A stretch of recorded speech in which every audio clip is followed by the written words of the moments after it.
తీసుకెళ్ళిపోతాడు. కాబట్టి ఈరోజు ఒక విషయం మనం నేర్చుకోవాలి గట్టిగా, తొందరపడి ఎవరిని తృణీకరించి తక్కువగా మాట్లాడవద్దు. అమ్మా ఇంటున్నారా? తొందరపడి ఏముందిలే మాట్లాడేస్తాం మనం. అంత మోషేనే ఇజ్రాయేల్ విసిగిస్తుంటే ద్రోహులారని ఒక మాట అన్నాడు. మోషే ఎంత గొప్ప నాయకుడు చెప్పండి. మోషే వాళ్ళని విసుక్కున్నాడు. ఒక చిన్న మాట పలికినందుకు దేవుడు మోషే మీద ఏం చేశాడంట? కోపం పెంచుకున్నాడు. దేవుడు ఏం చేశాడు మోషేని? నా ప్రజలైనటువంటి వారిని నువ్వు ఎందుకు దూషిస్తావు, ఎందుకు వాళ్ళని ఇలాగా మాట్లాడుతావు, హీనంగా చూస్తావని ఆ చిన్న తప్పును బట్టి దేవుడు నడిపించాడా? ఇంకా చూడ, బండని మాట్లాడమంటే బండని కొడతాడు. ఈ తప్పిదాన్ని బట్టి మోషేని కానానికి నడిపించిన. మోషే ఎంత గొప్ప ప్రవక్త అనుకోవచ్చు, మంచి నాయకుడు అనుకోవచ్చు. మోషే అంత గొప్ప నాయకుడు. ఇజ్రాయేల్ అందరినీ 40 సంవత్సరాలు నడిపించి తనకున్నవన్నీ కూడా త్యాగం చేసుకొని ఒకరిని చంపి హెబ్రీల కోసము అంత బయటకు వస్తే ఇప్పుడు మోషేనే దేవుడు ఆపేశాడు. అమ్మ వినండి జాగ్రత్తగా. ఎంత గొప్పవాళ్ళైనా కొన్నిసార్లు తప్పులు చేస్తే శిక్ష అనేది తప్పదు అనే వాళ్ళని చూసే మనం నేర్చుకోవాలి. మోషే తప్పిదాన్ని బట్టి దేవుడు కనానికి రానిలేదు. దావీదు తప్పిదాన్ని బట్టి దేవుడు ఏం చేశాడు? తనకి పుట్టిన బిడ్డని తీసుకెళ్ళిపోయాడు. తన కుటుంబంలోనే వ్యతిరేకత వచ్చేసింది. కాబట్టి వినండి జాగ్రత్తగా, అవన్నీ మనకి ఎందుకు రాశాడో దృష్టాంతరంగా ఎవరైనా ఎంతటి వాళ్ళైనా తప్పించుకోవడానికి అవకాశము లేదు. మనము సరి చేసుకుంటే సరి, లేదంటే నష్టపోతాం. వినండి, ఎవరినైనా తృణీకరిస్తే ఆ తృణీకారము మనం పొందుకుంటే మన పక్షంగా దేవుడు వచ్చేస్తాడు. అంతకుముందు సౌలు పక్షంగా ఉన్నాడు దేవుడు కదా. సౌలు పక్షంగా ఉన్నాడు దేవుడు. సౌలును రాజుగా ఏర్పాటు చేసిన ఎవరు? మొట్టమొదటి రాజు ఎవరు ఇశ్రాయేలుకి? సౌలు. దేవుడే సౌలును అభిషేకించి రాజుగా చేస్తే ఇప్పుడు సౌలు యొక్క మనస్తత్వాన్ని బట్టి దేవుడు ఇతనికి ఇవ్వవలసిన రాజ్య మొగుటాన్ని, కిరీటాన్ని, సింహాసనాన్ని ఎవరికి ఇచ్చాడు దేవుడు? ఇప్పుడు దావీదుకి ఇచ్చేసాడు. జాగ్రత్తగా వినండి, అసహ్యం ముట్టేసింది ఆయనకి. సమూయేలు గ్రంథము మొదటి సమూయేలేనా చూడండి ఒకసారి, 17-18 1 శామ్యూయల్ బైబిల్ వాక్యం చూడండి.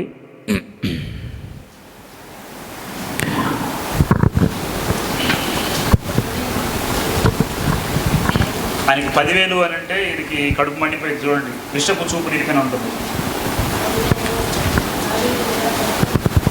చూడండి,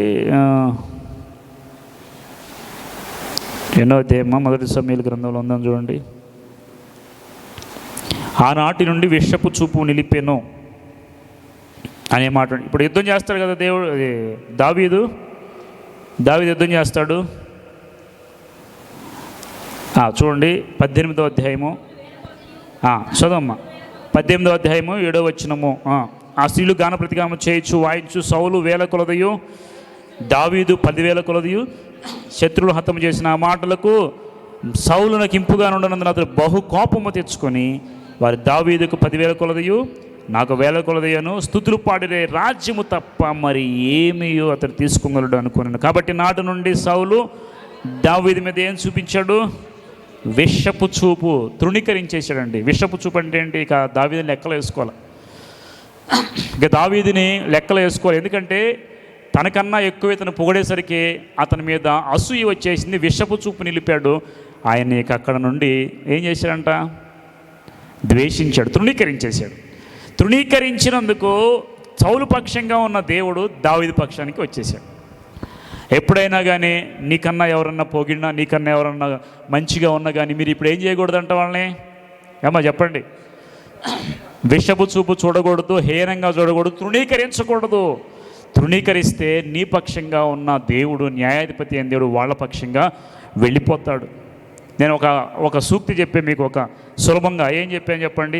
ఎవరైనా నీకన్నా బాగా వృద్ధి చెందుతున్నప్పుడు, బైబిల్ గ్రంథంలో ఉంది కదా, నీకన్నా ఎవరైనా వృద్ధి చెందుతున్నప్పుడు ఆస్తి ఐశ్వర్యం సంపాదన వారిని చూసి నువ్వు మత్సరపడొద్దు అని ఉంటుంది బైబిల్. ఎందుకని? ఎందుకు చెప్పండి? మీకు లాజిక్ చెప్పే. ఎందుకు పడొద్దు అంటారు? గతంలో చెప్పే గుర్తుందా? నేను చెప్పాను చెప్పండి. వాడు 10 స్టేర్లు కట్టుకుంటే ఏమండి, పిలుపు రాగానే అవన్నీ వదిలిపెట్టి వెళ్ళిపోవాలి. వాడు 1 స్టేర్ కట్టుకున్నాడండి, 2 స్టేర్లు కట్టుకున్నాడండి, మీరు అసూయపడాల్సిన అవసరం వెళ్ళేటప్పుడు ఏది కూడా 10 కట్టినా, 20 కట్టినా, 30 కట్టినా. మొన్న అనిల్ అంబానీ, ముఖేష్ అంబానీ యొక్క కుమారుడు వివాహం జరుగుతుంటే ఆయన స్పీచ్ ఇచ్చాడు. లక్షల కోట్లు ఉన్నాయి కానీ నాకు ఆరోగ్యమే మహాభాగ్యం అండి. ఆరోగ్యం లేకపోతే లక్షల కోట్లు నాకు ఉపయోగం లేదని భావోద్వేగంతో ఏం చేశాడు, కన్నీళ్ళు కాచుకోవడం. నాన్న కూడా ఏడ్చాడు. లక్షల కోట్లు ఉన్నాయి కానీ తనకి హెల్త్ ఇష్యూస్ ఉన్నాయి. కాబట్టి అంటాడు, ఆస్తి పాస్తులు కాదు, నాకు కావాల్సింది ఆరోగ్యమే. ఆరోగ్యం లేనివాడికి ఆరోగ్యం విలువ తెలుస్తుంది. కాబట్టి మన దగ్గర బాగా డబ్బు ఉంది అనుకున్నాం, కానీ మలేషియాలో టవర్స్ ఉన్నాయి, ట్విన్ టవర్స్. మేము దాన్ని చూడటానికి వెళ్ళినప్పుడు అక్కడ ఒక వ్యక్తి తీసుకెళ్ళిన వ్యక్తి చెప్తున్నాడు, ఇతని ఈ ఆస్తి అంతా తనదే, ట్విన్ టవర్స్ 110 అంతస్తులు ఉన్నాయి. కానీ 15 మినిట్స్కి ఒకసారి ఆరోగ్యం పాడైపోయింది. ఏదైనా తిన్నాడు అనుకోండి, 15 మినిట్స్కి మళ్ళీ ఏం తినలేడు, మళ్ళీ లోపల ఇష్యూస్ వచ్చేస్తాయి. ఏం ఉపయోగం అండి, అన్ని డబ్బు ఉంది కానీ ఏదైనా తినగలడా తృప్తిగా? కష్టపడి డబ్బు బాగా సంపాదించి కొంత వయసు వచ్చిన తర్వాత తిందాం అనుకుంటే బీపీలు షుగర్లు అడ్డుపడేస్తూ ఉంటాయి. సంపాదించేంత కాలం అంతా వచ్చేసి తినే టైంకి తినడానికి నోరు కట్టేసుకోవాల్సి వస్తుంది. ఏంటి మనిషి బ్రతుకు, ఎంతకాలం చెప్పండి. కాబట్టి ఎవరైనా నీకన్నా బాగా బతికినప్పుడు, ఏదైనా కొనుక్కున్నప్పుడు సంతోషపడండి, కానీ అసూయపడొద్దు, తృణీకరించవద్దు. ఎందుకంటే వాడు ఏది కూడా తీసుకెళ్ళడు. ఎంత తింటాడు? ఇప్పుడు వాడు పంచభక్ష పరమాణాలతో భోజనం చేస్తాడు. నేను ఒక విషయం చెప్తాను, ఆస్తి అంటే డబ్బు కావాలి కావాలి అనుకుంటారు, కానీ ఇంత ప్లేట్ పెట్టి భోజనం పెట్టండి, అమ్మో నా వల్ల కానీ పారిపోతాడు. ఎందుకని? ఇంత తినగలడు, అంతే తింటాడు. ఎక్కువ తినగలడా? మీరు ఒకటే, వాడు బాగా భోజనం చేస్తాడుగా, ఎంత తింటాడు? ఎంత తింటాడండి? కడుపు తిన్నాయి 2 ప్లేట్లు తింటాడా? 2 ప్లేట్లు కన్నా ఎక్కువ తినగలడు ఎవరన్నా? కొంతమంది తింటారేమో, కానీ కొంత మిషన్లు బాగా పనిచేస్తాయి. 2 ప్లేట్లు కానీ 3వ ప్లేట్ తినగలడా? అమ్మో నా వల్ల కాదు, ఎక్కువ తింటే ఆపరేషన్ చేసి తీసేయాలి. కాబట్టి ఎంత తింటాడో తినేయండి, నేనేం అసూయపడాల్సిన అవసరము. ఎంత కట్టుకుంటాడో కట్టుకొనియండి.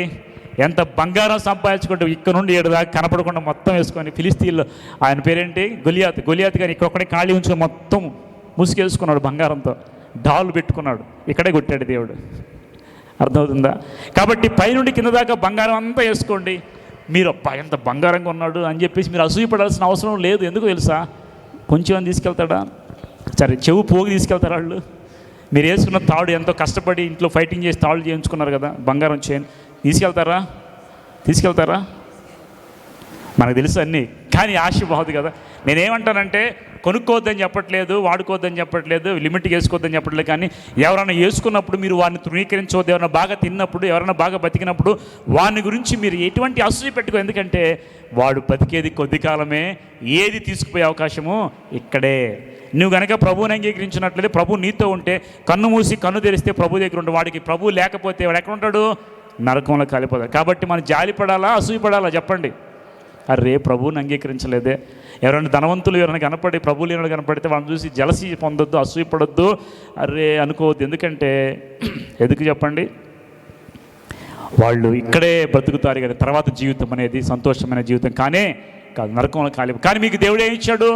పరలోకం ఇచ్చాడు. ధనవంతుడు లాజరు గురించి ఆలోచిస్తే, లాజరుకి ఏమి లేదు కానీ పరలోకానికి పరదేశికి వెళ్ళిపోయాడు.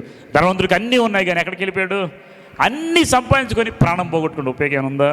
కాబట్టి ఒకటే, నీ ఉంటే నాకు చాలు, ఏది కూడా నాకు అవసరమో లేదు. కాబట్టి నిన్ను గురించి ఎవరైనా వృద్ధి చెందుతున్నప్పుడు నీవు అసూయపడవలసిన అవసరం లేదు, జలసి చెందాల్సిన అవసరం. సంతోషంగా ఉండండి.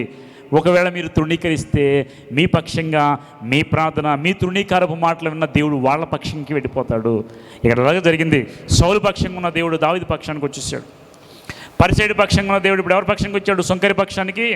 ఎందుకు ప్రభువు తృణీకరించబడ్డాడంటే, తృణీకరించబడిన ప్రతి ఒక్కరి నిమిత్తము దేవుడు నిలబడు. ఈరోజు మీరు తృణీకారం చెందినట్టయితే ఖచ్చితంగా మీ దేవుడు మీ పక్షంగా ఉంటాడు. ఎవరైనా తృణీకరించి తక్కువగా మాట్లాడితే మీరేం మాట్లాడితే వచ్చి ప్రభువుకు ప్రార్థన చేయండి, ప్రభా నన్ను హీనంగా చూస్తున్నారు, నన్ను అసలు లెక్కలో చేయట్లేదు, తృణీకరిస్తున్నారు ప్రభా అని ప్రభు దగ్గర మొరపెట్టి ప్రార్థన చేయండి. నీ పక్షంగా దేవుడు నిలబెట్టి వాళ్ళకన్నా ఘనంగా దేవుడు నిన్ను నిలబెడతాడు ఖచ్చితంగా. యోసేపును అన్నదమ్ములు తృణీకరించారు లేదా? అన్నదమ్ములు తృణీకరించారు లేదా? పొతీఫరు తృణీకరించారు, భార్య తృణీకరించిందా లేదా? ఎంతమంది తృణీకరించారు? చివరికి ఎవరైతే తృణీకరించారో వాళ్ళ దగ్గరే వాళ్ళని తీసుకొచ్చి యోసేపు పాదాల మీద పడేట్టు దేవుడు చేశాడు. అవునా కదా? కాబట్టి ఎవరిని తృణీకరించవద్దు, ఎవరిని కూడా తప్పుగా నోరు తెరిచి మాట్లాడొద్దు. తొందరపడి మాట్లాడి ఏముంది అనుకుంటా, కానీ మన దేవుడు మన పక్షంగా నిలబడి కార్యము జరిగించడు, అటువైపుకి ఆలోచిస్తాడు, వెళ్ళిపోతాడు. ఇంకా బైబిల్లో కొన్ని విషయాలు మనం నేర్చుకుందాం. తృణీకరించబడిన వాళ్ళ పక్షంగా దేవుడు ఏం చేస్తాడు? కీర్తన 22:24 చూడండి ఒకసారి. 22 కీర్తన 24.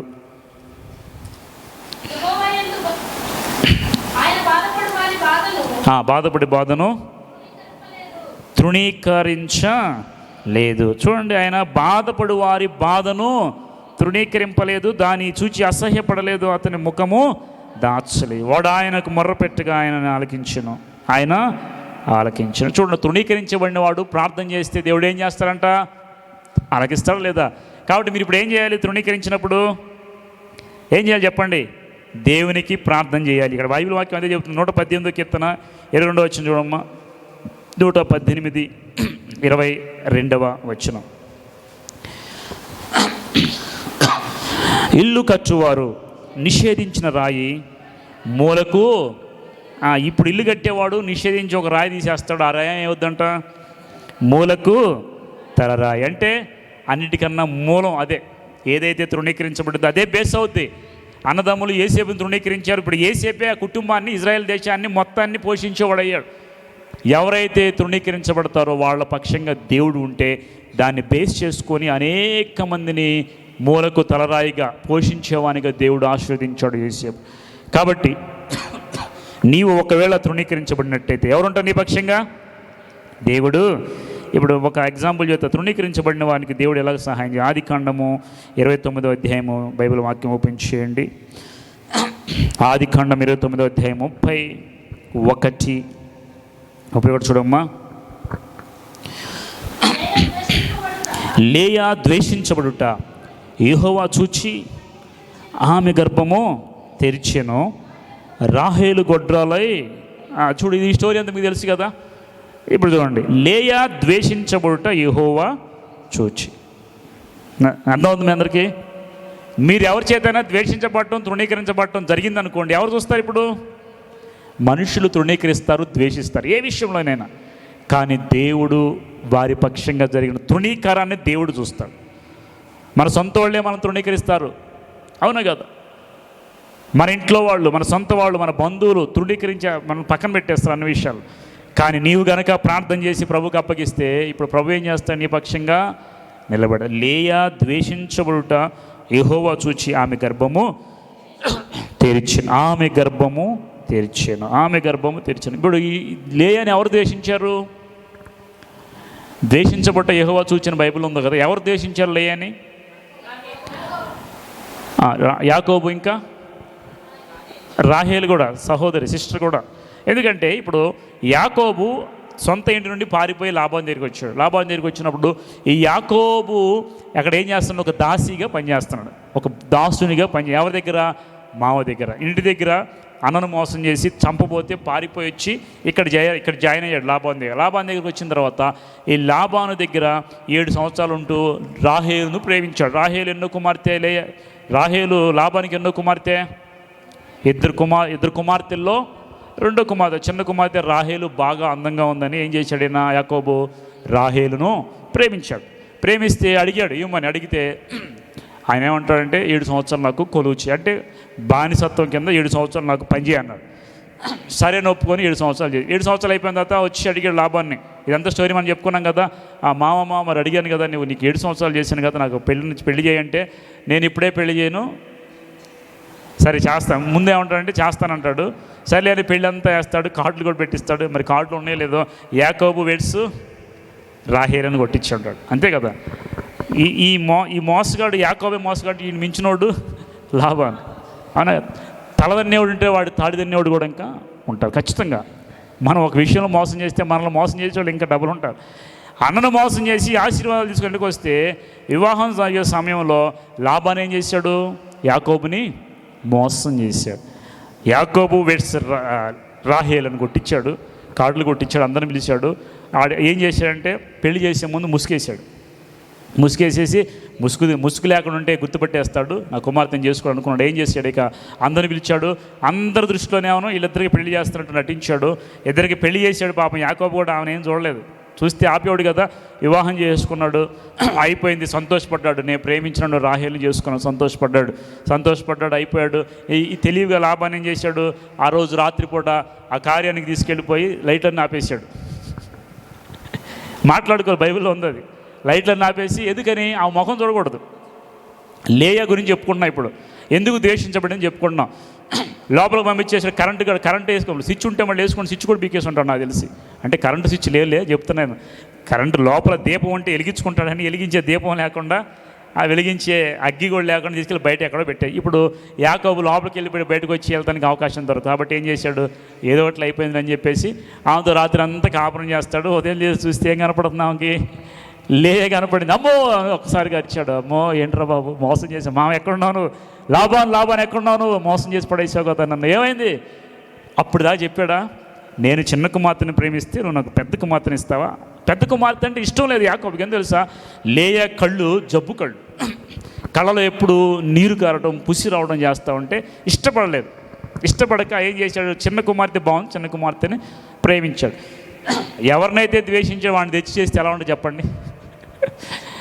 యాకోబు ఇష్టపడిన పిల్లల్ని పాపం ఎవరి కోసం 7 సంవత్సరాలు కొలువు చేస్తే, ఇన్ని సంవత్సరాలు కొలువు చేస్తే ఆమెను ఇవ్వకుండా వేరే వాడిని చేస్తే యాకోబుకి అంత కోపం వస్తుంది. కోపం వచ్చి వెళ్ళి మామ దగ్గరికి వెళ్ళాడు, ఏంటి నన్ను ఇలా మోసం చేసావంటే ఏమంటాడు అప్పుడు, మా దేశంలో పెద్ద కుమార్తెకి వివాహం చేయకుండా చిన్న కుమార్తెకి వివాహం చేసే అవకాశము లేదు, కాబట్టి ఇదిగో నీకు చిన్న కుమార్తె కావాలంటే మరొక 7 సంవత్సరాలు నువ్వు కొలువు చేయాల్సిందే. భలే ఫిట్టింగ్ పెట్టావు కదా మా అనుకున్నప్పుడు యాకోబు, నేను నన్ను మోసం చేసి నన్నే మోసం చేశాడు అని చెప్పేసి యాకోబు కూడా అనుకుని ఉండొచ్చు. రిపెంట్ అయ్యాడా లేదా తెలుసుకున్నాడు. అప్పుడు అక్కడ నుండి 7 సంవత్సరాలు మొత్తము 14 సంవత్సరాలు కొలువు చేస్తూనే ఉన్నాడు. ఈ 7 సంవత్సరాలు ముందు 7 సంవత్సరాలు అంతా బాగా జరిగింది, రెండో 7 సంవత్సరాలు తిట్టుకుంటానే చేస్తుంటాడు. లే కనపడితే ఎవడు రమ్మన్నా నిన్ను, నేను జనరల్గా నేను ఏమనుకుంటానంటే, ఎవండి అన్నం పెట్టానంటే ఎవడికి కావాలి అన్నం, ప్లేట్ ఇసిరేటు అంటే జనరల్గా ఏం జరిగిందని మనం ఆలోచిస్తే ఇవన్నీ రాయబడవు. మనమే ఆమెను ద్వేషించాడు, ఆమెను ఇష్టపడలేదు, ఆమె దగ్గరికి కూడా పోవట్లేదు. ఇక ఈమెను ద్వేషించి అన్నం తెచ్చి నా భర్తకి నేను అన్నం తీసుకెళ్ళి విసిరేస్తున్నాడు, పాలు తీసుకెళ్ళి విసిరేస్తున్నాడు, అంటే ఇష్టం లేదు. ఈ విధంగా 7 సంవత్సరాలు ఆ విధంగా కాపురం చేయలేదు. మొదటిసారి చేశాడు, 7 సంవత్సరాలు చేయలేదు, అయిపోయింది. ఇంకా ఈమెను ఎంక చూస్తున్నాడు, అక్క ఇక్కడ ఉంటే చెల్లి ఎంక చూస్తూ ఉన్నాడు. ఈ విధంగా 14 సంవత్సరాలు అయిపోయిన తర్వాత రాహేలునిచ్చి కూడా వివాహము చేశాడు. ఇద్దరిని చేసుకున్నాడు. ఇప్పుడు యాకోబు ఇద్దరిని వివాహం చేసుకున్న తర్వాత ఇప్పుడు లేయా ఈ 7 సంవత్సరాలు ఏం చేయబడిందంట, జబ్బు కళ్ళదే, బలహీనత కలిగిందే. కానీ ఈ బలహీనత కలిగిన వాడిని మనిషి అయిన వాడు యాకోబు అయిన వాడు ద్వేషించాడు, తృణీకరించాడు. కానీ ఆమె బాధని ఎవరు చూశారండి, ఇప్పుడు దేవుడు చూశాడు. నేను గుర్తుపెట్టుకోండి, మిమ్మల్ని ఎవరు తృణీకరించినా, మిమ్మల్ని ఎవరిని గుర్తుపెట్టుకోకపోయినా, మిమ్మల్ని ఎవరు ద్వేషించినా, మిమ్మల్ని ఎవరిని దగ్గరకు రానికపోయినా మీ పక్షంగా ఉండేది ఎవరంట, ఇప్పుడు దేవుడు. లేయా ద్వేషించబడుట యెహోవా చూచి ఆమె గర్భము తెరిచాడు. ఇప్పుడు మీకు అర్థమైందా, ఎవరు ద్వేషించబడతారో, ఎవరు తృణీకరించబడతారో వారి పక్షంగా దేవుడు ఫాస్ట్గా కార్యాలు చేస్తాడు. కాబట్టి మిమ్మల్ని ఎవరైనా ద్వేషించినా, దూషించినా, తక్కువగా చూసినా మీరు వాళ్ళతో యుద్ధం పెట్టుకోవద్దు, వాళ్ళని ఏం బాధపడద్దు. దేవుని దగ్గరికి వచ్చి, ప్రభువా నేను ద్వేషించబడ్డాను, నా పక్షంగా కార్యం చేయని ప్రార్థన చేయండి. వాళ్ళకి లేని ఆశీర్వాదం నీకు ఇస్తాడు. యాకోబు రాహేలు పెళ్లి చేసుకున్నాడు, కానీ రాహేలు ఎవరంట, ఇక్కడ బైబిల్ గ్రంథంలో రాయబడింది, రాహేలు గొడ్రాలై పెళ్లి చేసుకున్నాడు, కానీ రాహేలుకి పిల్లలు ఇంకా పుట్టలేదు. లేయాను దేవుడు ఏం చేశాడు, గర్భము తెరిచాడు. 32వ వచనం చూద్దాం. లేయా గర్భవతి కుమారునికని యెహోవా నా శ్రమను చూచి ఉన్నాడు కనుక నా పేరుమిటి నన్ను ప్రేమించను కదా అనుకుని అతనికి రూబేన్ అని పేరు పెట్టాడు. ఇప్పుడు చూడండి, లేయా గర్భవతి కుమారుని కలిగింది కదా, యెహోవా ఏం చేశాడు, నా శ్రమను చూచి ఉన్నాడు. ఎన్ని సంవత్సరాలు వివాహమైన వెంటనే లేయాకు పిల్లలు పుట్టారా? ఎన్ని సంవత్సరాల గ్యాప్ వచ్చింది? 14 సంవత్సరాల గ్యాప్ వచ్చేసింది. లేదమ్మా, 7 సంవత్సరాలు అయిన తర్వాత ఇంకో 7 సంవత్సరాలేగా. లేయం చేసుకున్న తర్వాత 7 సంవత్సరాల నుండి అక్కడ నుండి 7 సంవత్సరాల వరకు ద్వేషించబడతానే ఉంది. అంటే మీరు ఒక్కోసారి ప్రార్థన చేసినా, ద్వేషించబడిన వెంటనే కార్యం జరగదని బాధపడుతూ 7 years గ్యాప్ పీరియడ్లో ఇతనికి ఏం జరిగిందంట, లేయా ద్వేషించబడతా ఉంది, దూషించబడతా ఉంది. దేవుడు దాన్ని చూశాడు. ఇప్పుడు నా శ్రమను చూచి ఉన్నాడు కనుక నా పేరు నన్ను ప్రేమించిన కదా అనుకుని అతనికి ఏం పేరు పెట్టిందంట, నా శ్రమను దేవుడు చూశాడు కాబట్టి నా పేరు నన్ను ప్రేమించాడు. మొదటి కుమారుడు పెట్టాడు. తర్వాత ఏం జరిగింది, దేవుడు లేయాను దర్శించినప్పుడు యాకోబుకి మనసిచ్చాడు, లేయాతో వెళ్ళి కాపురం చేయాలి. వెళ్ళాడు. ఇంకే పశ్చాత్తాపడ్డాడేమో యాకోబు, పాపం నేను పెళ్లి చేసుకున్నాను, ఆ జీవితం నాశనం చేయడం ఎందుకులే అని ఇతను కూడా పశ్చాత్తాపడి ఆమెను ఆశీర్వదించి గర్భఫలం ఇచ్చిన తర్వాత ఏం పేరు పెట్టిందంట, రూబేన్ అనే పేరు పెట్టింది. తర్వాత 33వ వచనం చూడండి. ఆమె మరలా గర్భవతి కుమారుని కని నేను ద్వేషించబడినన్న సంగతి యెహోవా విన్నాడు. ఇందాక దేవుడు ఏం చేసి శ్రమను ఏం చేశాడు దేవుడు చూచి, ఇప్పుడేం చేశాడు దేవుడు, నేను విన్నాను, నేను చూశాను. గవర్నమెంట్ ఫామ్ అవుతుంది ఇప్పుడు అలాగే కదా. ఇవన్నీ బైబిల్లో తీశారనమాట. అయితే ఇప్పుడు మీకు వచ్చింది తెలుసా, 50 ఏళ్ళకి ఒక వాలంటీర్. ఇది ఎక్కడ వచ్చింది తెలుసా? న్యాయాధిపతులు ఉన్నప్పుడు న్యాయాధిపతులను పెట్టేవాడు. మొదటికి న్యాయాధిపతులను పెట్టి ప్రతి 50 ఫ్యామిలీస్కి ఒకరిని పెట్టాడు, సబ్బు కోఆర్డినేటర్ లాగా. పైన న్యాయాధిపతి ఒకడు ఉంటాడు, ఒక్కొక్క వంశంలో ఒక్కొక్క 50 మందికి ఒకరిని ఏర్పాటు చేసి. ఇదంతా బైబిల్లో ఉంది, దాన్ని ఫాలో అవుతున్నారు ఇప్పుడు గవర్నమెంట్. సరే, మంచి విషయం, మంచి చేసుకుంటే తప్పేం లేదు. తర్వాత చూడండి, ఇక్కడ బైబిల్ గ్రంథంలో ఏముంది? లేయా గర్భవతి కుమారుని అంది కదా. మొదట నా శ్రమను చూచాడు. రెండో దేవుడు ఏం చేశాడు? నేను ద్వేషించబడ్డాను. దేవుడు ఏం చేశాడంట? ద్వేషించబడిన సంగతి యెహోవా విన్నాడు కనుక ఇతను కూడా నాకు దయచేసి అనుకుని అతనికి షిమ్యోను అని పేరు, ఏం పేరు పెట్టాడు? షిమ్యోను అని పేరు పెట్టింది. తర్వాత ఆమె మరలా గర్భవతి కుమారుని కని తుదకి ఈసారి నా పేమిటి నాతో హత్తుకొని ఇంకా నన్ను విడిచిపెట్టడం అనుకుంది. అతనికి 3 కుమారులను కంటిని. ఎన్ని కుమారులు కంత? ఎంతమంది కుమారులు కందంట? 3. అందుచేత అతనికి లేవి అని పేరు. ఆమె మరలా గర్భవతి అయి కుమారుని కానీ ఈసారి యెహోవాను స్తుతించుకొని ఏం పేరు పెట్టింది? యూదా అని పేరు పెట్టినప్పుడు ఆమె కానుపు.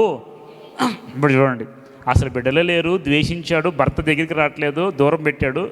అలాంటి స్త్రీని దేవుడు ఏం చేశాడు? ఆశీర్వదించి 4 సార్లు గర్భఫలం ఇచ్చాడు. యెహోవా శ్రమను చూశాడు, యెహోవా నా ద్వేషించడం చూశాడు. ఒక్కొక్క కుమారుడికి ఒక్కొక్క కుమారుడికి పేరు పెట్టాడు. ఈ 4 కుమారులు యాకోబు సంతానములో మొట్టమొదటి వాళ్ళు. అర్థమవుతుంది మీ అందరికీ? యాకోబు మొత్తం ఎంతమంది కుమారులు? 12 మందిలో మొట్టమొదటి 4 లేయాకు పుట్టిన వాళ్ళు. యోధా ఆయన ఒక ఆయన చూసావా? యోధా యేసుక్రీస్తు ఏ గోత్రం నుండి వచ్చాడు చెప్పండి? యూదా స్తుతి గోత్రపు సింహమా యేసయ్యా. చూడండి, మీకు యూదా స్తుతి గోత్రపు సింహం. యూదా గోత్రం నుంచి దేవుడు వచ్చి అంటే ఎవరైతే ద్వేషించబడ్డారో, ఎవరైతే దూషించబడ్డారో, ఎవరినైతే లెక్కలో వేసుకోలేదో వాళ్ళలో నుంచి యేసుక్రీస్తు వచ్చాడు. యెషయి మొద్దు నుండి చిగురు పుట్టెను. దావీదు తృణీకరించబడ్డాడు. సొంత తండ్రి అన్నదమ్ములు తృణీకరించారు. తర్వాత ఎవరు సౌలు తృణీకరించాడు, తన భార్య తృణీకరించింది. కానీ యూదా వంశం, దావీదు వంశం నుంచి యేసుక్రీస్తు బయటకు వచ్చాడు. దావీదు పట్టణం ముందు నేడు రక్షకుడు మీ కొరకు పుట్టి ఉన్నాడు. ఏ పట్టణంలో? దావీదు పట్టణంలో. ఇంకొక విషయం కూడా చెప్తా. దావీదు చేసుకున్న బత్షెబ కూడా ఈ లెక్కలో చేరిపోయిందండి. మీకు తెలుసా? యేసుక్రీస్తు ఎంచుకుందల్లా గొప్ప వంశపు వారిని కాదు, తృణీకరించబడిన వాడిని. తామారు తెలుసా మీకు? బైబిల్ గ్రంథాలు చూస్తే మీరు తర్వాత క్రోనాలజీ అంతా చూడండి, వాళ్ళ వంశపట్టిక చూడండి. ఒక్కొక్కరిని దేవుడు అందరు తృణీకరించబడిన వాళ్ళు. ఇంకొక విషయం కొడితే, యెహోషువ కాలంలో యెరికో మీద యుద్ధానికి వెళ్ళినప్పుడు ఒక వ్యభిచారంలో స్త్రీ ఒక ఆవిడను చూసారా? రాహాబు వేసి కూడా చేరిపోయింది అందులో. గొప్ప వంశం వాళ్ళు అనుకున్నారా? మీరు అనుకోవచ్చు, నన్ను ద్వేషిస్తున్నారు, నన్ను తృణీకరిస్తున్నాను, నేను చెడ్డవాడిని, నేను లెక్కలో లేని అనుకుంటున్నారా? నీవు కనుక ప్రభువుకు ప్రార్థన చేసి నీవు కనుక ప్రభు కోసం నిలబడితే ప్రభు నిన్ను ఆశీర్వాదకరంగా దేవుడు మార్చగలడు, మారుస్తాడు, మార్చి చూపించాడు బైబిల్ గ్రంథాలు. అవన్నీ మనం చూస్తే మనకు బైబిల్ అర్థమవుతుంది. చూడండి, లేయా నుండి కూడా చాలా. మత్తయి సువార్త 1వ అధ్యాయం 2వ వచనం చూడడం ఒకసారి. మత్తయి సువార్త 1వ అధ్యాయము 2వ వచనం. అబ్రహాము ఇస్సాకును కన్న ఇస్సాకు యాకోబుని కన్న యాకోబు యూదాను అతని అన్నదమ్ములను యూదా తామారునందు. ఇప్పుడు చూడండి, వీళ్ళంతా దేవుని యొక్క వంశము ముందు నుండి. అబ్రహాము కుమారుడు దావీదు కుమారుడు యేసుక్రీస్తు. అబ్రహాము ఎక్కడ వాడు? అబ్రహాముకి దావీదుకి ఎన్ని సంవత్సరాల గ్యాప్ ఉంది చెప్పండి? అబ్రహాముకి దావీదుకి ఎన్ని సంవత్సరాల గ్యాప్ ఉంది? ఫస్ట్ చెప్పి నీకు గుర్తుందా? ఫస్ట్ ఆదాము నుండి, మధ్యలో మర్చిపోయారు ఒకటి, ఆదాము నుండి నోవాహు 6వ అధ్యాయం. నోవాహు వరకు ఎన్ని సంవత్సరాలు? నోవాహు నుండి అబ్రహాం వరకు ఎన్ని సంవత్సరాలు? అబ్రహాము నుండి దావీదు వరకు ఎన్ని సంవత్సరాలు? దావీదు నుండి యేసుక్రీస్తు వరకు ఎన్ని సంవత్సరాలు? మొత్తం ఎన్ని? 4000. ఇప్పుడు అబ్రహాముకి దావీదుకి మధ్య ఎంత గ్యాప్ ఉంది? అబ్రహాముకి దావీదుకి, అబ్రహాము నోవాహు ఆదాము, నేను కూడా కన్ఫ్యూజ్ అయ్యా. ఆదాము, నోవాహు, అబ్రహాము, దావీదు. ఇప్పుడు అబ్రహాముకి దావీదుకి ఎంత గ్యాపు? 1000 సంవత్సరాల మధ్యలో. ఇప్పుడు అబ్రహాము కుమారుడుకు దావీదు కుమారుడైన అబ్రహాముకి దావీదు మధ్యలో కుమారులు ఎవరు లేరా? ఈ కుమారుడుగా లిఖించబడ్డాడు దేవుడు. దావీదును చూడండి, అబ్రహాము కుమారుడు దావీదు. కుమారుడైన యేసుక్రీస్తు. యేసుక్రీస్తు ఎవరు కుమారుడు? యేసేపు కుమారుడా, మరియమ్మ కుమారుడా? యేసేపు కూడా అదే లిస్టులో వచ్చాడు. చూడండి, అబ్రహాము, దావీదు, యేసుక్రీస్తు ముఖ్యులు. వీళ్ళని ప్రాముఖ్యంగా చేసేసాడు దేవుడు. అబ్రహాము ఇస్సాకుని కన్ను, ఇస్సాకు యాకోబుని కన్ను, యాకోబు యూదాను అతని అన్నదమ్ములను, యూదా తామారునందు పెరేసును తెరాహును కనెను, పెరేసు ఇస్రోమును కన్ను, ఇస్రోము ఆదామును కనెను, ఆరామును కన్ను, ఆరాము అమ్మినాదుని కన్ను, అమ్మినాదాబు నైస్సును కన్ను. ఇదంతా చూసిన తర్వాత 6వ వచనం, యెష్షయి రాజైన దావీదును కనెను. దావీదు ఊరియా భార్యగా ఉన్న ఆమె యందు, ఊరియా భార్య ఎవరు? బత్షెబ, అంతే కదా, బత్షెబనేగా దావీదు చేసు. ఊరియా భార్యగా ఉన్న ఆమె యందు దావీదు సొలొమోనును. ఇప్పుడు ఎవరు వచ్చారు? సొంత భార్యల నుండి మేకాలు వచ్చిందా లిస్టులో? మేకాలు ఎందుకు రాలేదు తెలుసా? మేకాలు ద్వేషించింది కాబట్టి, ద్వేషించిన వాళ్ళని పక్కకి నెట్టేశాడు. రిజెక్టెడ్. ఎవరినైతే రిజెక్ట్ చేస్తావో దేవుడు నిన్ను రిజెక్ట్ చేస్తాడు. రిజెక్ట్ చేసినటువంటి వ్యక్తిని పక్కన పెట్టేశాడు. రిజెక్ట్ చేయబడి భర్త చనిపోయి పాపం చేసినప్పటికీ దావీదు మరలా తీసుకొచ్చి ఆమె చేర్చుకున్నాడు కదా, బెర్షెబ. తర్వాత అక్కడ ఊరియా భార్యగా ఉన్నటువంటి ఆమె యందు దావీదు సొలొమోనును, సొలొమోను రెహబాము ఇదంతా వచ్చిన తర్వాత మీరు చూస్తే చివరికి 16 యాకోబు మరియ భర్త అయిన యేసేపును కానీ ఆమె యందు క్రీస్తు అనబడిన యేసు పుట్టెను. యేసుక్రీస్తు పుట్టెను. ఈ యొక్క వంశావళి అంతా మీరు చూస్తే మీకు అర్థమవుతుంది కదా. దేవుడు తృణీకరించబడిన వారందరినీ కూడా ఏర్పాటు చేసుకొని దేవుడు వాళ్ళందరినీ కూడా ఆశీర్వదించను. భర్త లేడు ఒక ఆవిడికి. ఆవిడ అత్త దగ్గరికి వచ్చేసింది. తెలుసు మీ ఆవిడ పేరేంటి? రూతు. తృణీకరించబడింది, భర్త లేదు, వెళ్ళిపోమంటే వెళ్ళిపోకుండా ప్రభువుని వెంటాడింది. భర్త లేకపోయినా ఆమె సంతానంలోంచి యేసుక్రీస్తు వచ్చాడు. గొప్ప దేవుడు అండి. కాబట్టి చూడండి, ఇవంతా మీరు చదువుకుని ఇంటికి వెళ్ళిన తర్వాత మీకు అర్థమవుతుంది చక్కగా. ఇట్లా అబ్రహాము మొదలుకొని దావీదు వరకు తరములనియు 14, 17 వచ్చింది. దావీదు మొదలుకొని యూదుల బబులోను కొనుబడిన కాలం వరకు 14 తరములు. బబులోను కొనుబడిన మొదలు క్రీస్తు వరకు 14 తరములు. కాబట్టి గుర్తుపెట్టుకోండి, దేవుడు మనుషులు ద్వేషించిన దేవుడు మనల్ని ద్వేషించేవాడు కాదు, తృణీకరించేవాడు. తృణీకరించబడిన వారి పక్షంగా దేవుడు ఏం చేస్తాడంట? నిలబడతాడు. ఓకే, మీరు ఇదంతా చదివితే మీకు ఎవరెవరు ఈ లిస్టులో ఉన్నారని మీకు అంతా బాగా అర్థమవుతుంది. ఇప్పుడు చెప్పండి, నిన్ను తృణీకరించినప్పుడు 3 విషయాల్లో నువ్వు రియాక్ట్ అవ్వాలి. మొదటిది, తృణీకరించినప్పుడు బాధపడటం. కొంతమంది ఏం చేయలేరు, తృణీకరించిన బాధపడతారు. కొంతమంది తృణీకరించినప్పుడు వాళ్ళకి ఎదురు తిరిగి వాళ్ళని దూషిస్తారు. అది ఒక కేటగిరీ. అంటే మనం 3 చేయొచ్చు: బాధపడటం, ఎదురు తిరగటం. 2, తృణీకరించినప్పుడు ఆ తృణీకారాన్ని ఛాలెంజింగ్ తీసుకుని వాళ్ళకన్నా ఎక్కువగా బతికి చూపించడం. 3 విషయాలు. నిన్ను తృణీకరిస్తే నువ్వు ఎలాగ రియాక్ట్ అవుతావు తెలుసా? శంకర్ ఏం చేశాడు? ప్రభువుకి అప్పగించుకొని ప్రార్థన చేశాడు. ప్రభు ప్రార్థన ఆలకించాడు, నీతిమంతుగా తీర్చాడు. అతను ద్వేషించలేదు, దూషించలేదు, ఛాలెంజ్ కూడా తీసుకోలేదు. ఓకే, ఇప్పుడు దావీదును తృణీకరించారు, యేసేపును తృణీకరించారు, పడ్డారు వాళ్ళు, దేవుడు ఆశీర్వదించాడు. బెనారస్ యూనివర్సిటీ తెలుసా మీకు? బెనారస్ హిందూ యూనివర్సిటీ. ఆయన అంటే ఒక చోట స్పీచ్ చెప్తుంటే ఆయన మీదకి ఒక చెప్పు తీసి ఇసిరి కొట్టాడంట. చెప్పు తీసి ఇసిరి కొట్టాడు. ఇది జరిగిన స్టోరీ. ఆ చెప్పు తీసుకొని ఆయన అప్పుడే అనౌన్స్ చేశాడు, ఇదిగో నేను ఈరోజు ఒక యూనివర్సిటీ ప్రారంభించాను. ఆయన దగ్గర డబ్బేం లేదు.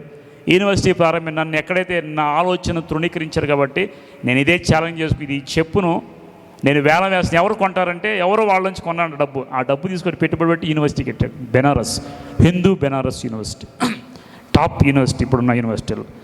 ఆయన తృణీకరిస్తే ఆ తృణీకారాన్ని ఛాలెంజ్ తీసుకొని యూనివర్సిటీ కట్టాడు. ఈ యూనివర్సిటీలో అనేక మంది చదువుకుంటున్నారు. ఇప్పుడు నువ్వు ఎలా రియాక్ట్ అవుతావు నీ చేతిలో ఉంది.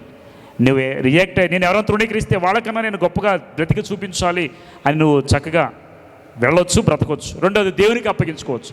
తృణీకరించిన వాడిని ఎదురు తిరిగి దూషించారనుకో, దేవుడిని పక్షంగా కార్యము చేయడు. మాటకు మాట, కీడుకు కీడు మాత్రం ఎప్పుడు కూడా చేయవద్దు. ఈ 3 విషయాల్లో మనం ఎలా రియాక్ట్ అవుతాం మన ఫ్యూచర్ లాగా ఉంటుంది. కాబట్టి వినండి జాగ్రత్తగా.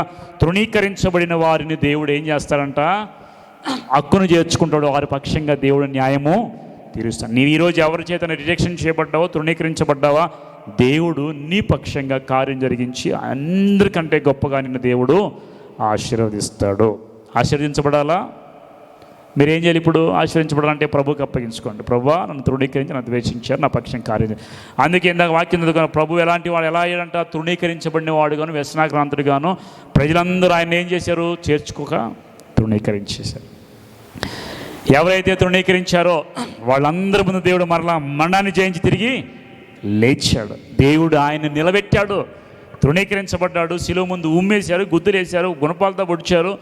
ఆయన